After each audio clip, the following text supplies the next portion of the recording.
என்னோட ஜாதகத்துல தொழில் வந்து கொடிகட்டி பறக்கும் அமைப்பு, யோகம் எப்படி இருக்கும்? அப்படிங்கிறது தான் வந்து தலைப்பு.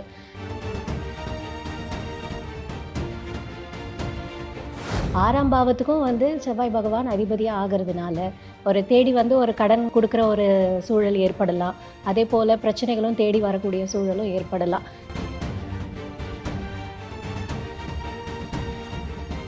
தொழில் எப்படி இருக்கும்? தொழில் வந்து எனக்கு நல்ல சிறப்பா போகுமா? அப்படிங்கிற ஒரு அமைப்ப பத்தி தான் நம்ம பேசுறோம் இல்லையா? அப்போ தொழிலுங்கிற அந்த பாவத்த நம்ம மையமா வச்சு பேசணும். தொழில் மூலியமா இவருக்கு வந்து பார்த்தீங்கன்னா, லாபம், மகிழ்ச்சி, அதேபோல ரெட்டிப்பு வருமானம் இது எல்லாமே வந்து பார்த்தீங்கன்னா, இவருக்கு கிடைக்கிறதுக்கான எல்லா அமைப்பும் இருக்கு அப்படின்னு சொல்லலாம். 11ஆம் அதிபதி 2ஆம் இடத்துல இருக்கும் பொழுது, லாபம், மகிழ்ச்சி இதெல்லாம் வந்து பார்த்தீங்கன்னா, குடும்பத்தில இருக்கிறவங்க எல்லாருக்குமே கிடைக்கும் அப்படிங்கிறதையும் சொல்லலாம்.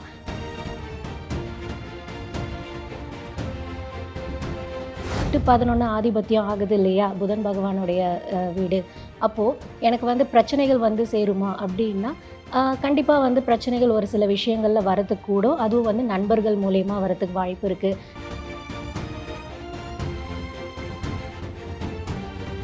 சரி எல்லாருக்குமே வந்து இந்த மாதிரியான அமைப்பு இருக்குமா? அப்டின்னா கிடையாது.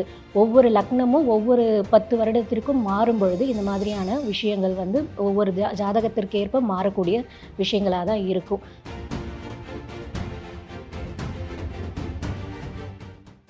ஜோதிடத்தின் பரிணாம வளர்ச்சி ஏஎல்பி ஜோதிடம். ஏஎல்பியில் படிங்க, உங்க வாழ்க்கை உங்க கையில.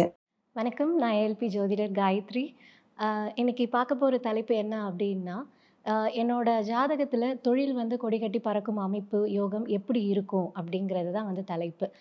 இப்போ உதாரணத்துக்கு ஒரு ஜாதகர் வந்து பார்த்தீங்கன்னா, அவருக்கு விருச்சிக லக்னம் போறது அப்படின்னா, விருச்சிக லக்னம் அப்படின்னா வந்து பார்த்தீங்கன்னா, செவ்வாய் பகவான் அதிபதி ஆகுறாரு இல்லையா? சரி லக்னத்துல வந்து இவருக்கு வந்து செவ்வாய் பகவான் இருக்காரு இப்போ. அப்போ செவ்வாய் பகவான் வெறும் லக்னத்துக்கான அதிபதி மட்டும் இல்ல, இவரு மேஷத்துக்குமே அதிபதி ஆகுறாரு. அப்போ 1க்கும் 6க்கும் வந்து பார்த்தீங்கன்னா, ஆதிபத்தியம் ஆகுற செவ்வாய் பகவான் இவருக்கு லக்னத்துல இருக்கு அப்படின்னா, ஜாதகருடைய வந்து புகழ், கீர்த்தி எல்லாமே வந்து இவருக்கான விஷயங்கள் எல்லாமே வந்து நல்லதா நடக்கும் அப்படின்னு சொல்லலாம். ஆனா, 6ஆம் பாவத்துக்கும் வந்து செவ்வாய் பகவான் அதிபதியா ஆகுறதுனால, ஒரு தேடி வந்து ஒரு கடன் குடுக்குற ஒரு சூழல் ஏற்படலாம். அதேபோல பிரச்சனைகளும் தேடி வரக்கூடிய சூழலும் ஏற்படலாம். சரி இப்போ இவருக்கு தொழில் எப்படி இருக்கும்? தொழில் வந்து எனக்கு நல்ல சிறப்பா போகுமா? அப்படிங்கிற ஒரு அமைப்ப பத்தி தான் நம்ம பேசுறோம் இல்லையா? அப்போ தொழிலுங்கிற அந்த பாவத்த நம்ம மையமா வச்சு பேசணும். ஸோ இப்போ தொழிலுன்னும் பொழுது 10ஆம் பாவம்னு எடுத்துக்கிறோம். 10ஆம் பாவம் வந்து பார்த்தீங்கன்னா, விருச்ச லக்னமா போகுது அப்படின்னா, 10ஆம் பாவம்ங்கிறது இவருக்கு சிம்மம் ஆகும். ஸோ சிம்மத்தினுடைய அதிபதி யாரு அப்படின்னு பார்த்தீங்கன்னா, சூரிய பகவான் ஆகுறாரு. சூரிய பகவான் இவருக்கு எந்த இடத்துல இருக்காருன்னா, 11ஆம் இடத்துல, அதாவது கன்னியில இருக்காரு. அப்போ தொழில் மூலியமா இவருக்கு வந்து பார்த்தீங்கன்னா, லாபம், மகிழ்ச்சி, அதேபோல ரெட்டிப்பு வருமானம் இது எல்லாமே வந்து பார்த்தீங்கன்னா, இவருக்கு கிடைக்கிறதுக்கான எல்லா அமைப்பும் இருக்கு அப்படின்னு சொல்லலாம். அதேபோல சரி அந்த 11ஆம் பாவம் அது நல்லா இருக்கா அப்படின்னு பார்க்குறோம் அப்படின்னா, கன்னியோட அதிபதி யாருன்னா புதன் பகவான். புதன் பகவான் வந்து பார்த்தீங்கன்னா 8, 11க்கு ஆதிபத்தியம் ஆகுறாரு. அப்போ இவருக்கு வந்து பார்த்தீங்கன்னா 11ஆம் இடத்து அதிபதி எங்க இருக்காருன்னா, இவருக்கு 2ஆம் இடத்துல இருக்காரு. 11ஆம் அதிபதி 2ஆம் இடத்துல இருக்கும் பொழுது, லாபம், மகிழ்ச்சி இது எல்லாம் வந்து பார்த்தீங்கன்னா, குடும்பத்தில இருக்கிறவங்க எல்லாருக்குமே கிடைக்கும் அப்படிங்கிறதையும் சொல்லலாம். அதேபோல அந்த லாபத்தினால வந்து பார்த்தீங்கன்னா, ஜாதகர் வந்து ரொம்ப செழிப்பா இருப்பாரு, நல்லா சுகமா இருப்பாரு. அதாவது சொத்து, வீடு, வண்டி, வாகனம் இந்த மாதிரியான விஷயங்கள் எல்லாமே வந்து பார்த்தீங்கன்னா, இவருக்கு நல்லதாவே அமையும் அப்படின்னு சொல்லலாம். சரி இப்போ 2ஆம் பாவமும் எப்படி இருக்குன்னு பார்க்கணும் இல்லையா? 2ஆம் பாவம்ங்கிறது வந்து பார்த்தீங்கன்னா, இவருக்கு தனுசு ஆகுறாரு. ஸோ இவருக்கு குரு பகவான் எங்க இருக்காரு அப்படின்னு பார்த்தீங்கன்னா, அதாவது 2ஆம் இடத்திலேயே இருக்காரு. அதாவது 2ஆம் இடத்து அதிபதி 2லயே இருக்கும் பொழுது, கண்டிப்பா வந்து பார்த்தீங்கன்னா, வருமானம், குடும்பம் இந்த மாதிரியான சூழ்நிலைகள் எல்லாமே வந்து பார்த்தீங்கன்னா, இவருக்கு சாதகமாவும், நல்ல ஒரு நிலையில இருக்கு அப்படிங்கிறத சொல்லலாம். சரி அதேபோல வந்து பார்த்தீங்கன்னா, 8, 11 ஆதிபத்தியம் ஆகுது இல்லையா? புதன் பகவானுடைய வீடு.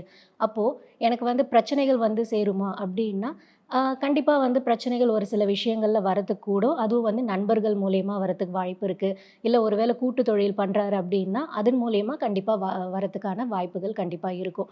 அப்ப அந்த விஷயங்கள்ல இவர் வந்து கொஞ்சம் ஜாக்கிரதையா இருந்து அந்த விஷயங்கள கையாளணும் அப்டிங்கிறது தான் இது. ஸோ மொத்தப்படி வந்து பார்த்தீங்கன்னா, தொழில் நல்லா இருக்கு. வருமானமும் நல்லா இருக்கு. வருமானத்தின் மூலியம் வந்து பார்த்தீங்கன்னா, நெறைய லாபங்கள் கண்டிப்பா இருக்கு. தொழில் மூலம் லாபம், மகிழ்ச்சி, ரெட்டிப்பு வருமானம் எல்லாமே இவருக்கு கிடைக்கும். அப்படிங்கிற அமைப்பு இவருக்கு இருக்கு. அதேபோல ஜாதகர் நல்லா சுகமா இருப்பார் இல்லையா? 4ஆம் வீடு பார்த்தீங்கன்னா, சனி பகவான் ஆகுறாரு. ஸோ அதிபதி. ஸோ 4ஆம் வீட்டு அதிபதி 4ஆம் இடத்திலேயே இருக்கும் பொழுது, அதுக்கு எந்த விதமான ஒரு தடையும் இல்ல அவருக்கு அப்படிங்கிறது தெளிவா தெரியுது. ஸோ இந்த அமைப்பு வந்து பார்த்தீங்கன்னா, ஒரு தொழில் மூலம் இவருக்கு லாபம் அதிகமா கிடைக்கக்கூடிய அமைப்பா இருக்கு அப்படிங்கிறத தான் நம்ம சொல்றோம். சரி, எல்லாருக்குமே வந்து இந்த மாதிரியான அமைப்பு இருக்குமா அப்படின்னா கிடையாது.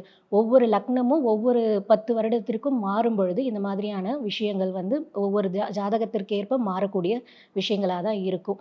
அந்த ஜாதக முறைய வந்து என் ஜாதகத்திலயும் வந்து இந்த மாதிரி ஒரு தொழில் அமைப்பு எப்படி இருக்கு அப்படின்னு பார்க்கணும் அப்படின்னு நீங்க விருப்பப்படுறீங்க அப்படின்னா, கண்டிப்பா வந்து இந்த ஏஎல்பி ஜோதிடத்த நீங்க படிக்கணும். இத நீங்க படிக்கிறதன் மூலியமா உங்க ஜாதகத்த நீங்களே வந்து பார்த்தீங்கன்னா, ஆய்வு செஞ்சு உங்களுக்கான அமைப்பு எப்படி இருக்கு அப்படிங்கிறத நீங்க தெரிஞ்சுக்க முடியும். ஒரு விஷயத்த வந்து உங்களுக்கு தொழில் இந்த சமயம் நல்லா போகுமா அப்படின்னா, அத நீங்களே தெரிஞ்சுக்க முடியும். அந்த தொழிலால உங்களுக்கு எந்த சமயத்துல வந்து நஷ்டங்கள் ஏற்படும், இல்ல லாபம் ஏற்படக்கூடும், அது யாரால உங்களுக்கு கிடைக்கும் அப்படிங்கிறத முதற்கொண்டு உங்களால இதில கண்டுபிடிக்க முடியும். சரிங்களா? ஸோ அனைவரும் வந்து கண்டிப்பா இந்த ஏஎல்பி ஜோதிட வகுப்ப வந்து கலந்து கண்டிப்பா வந்து படிக்கணும். இதில இருக்கிற பயன்கள எல்லாரும் அடையணும் அப்படிங்கிறத கேட்டுக்கிறேன். நன்றி. சித்தர் பூமி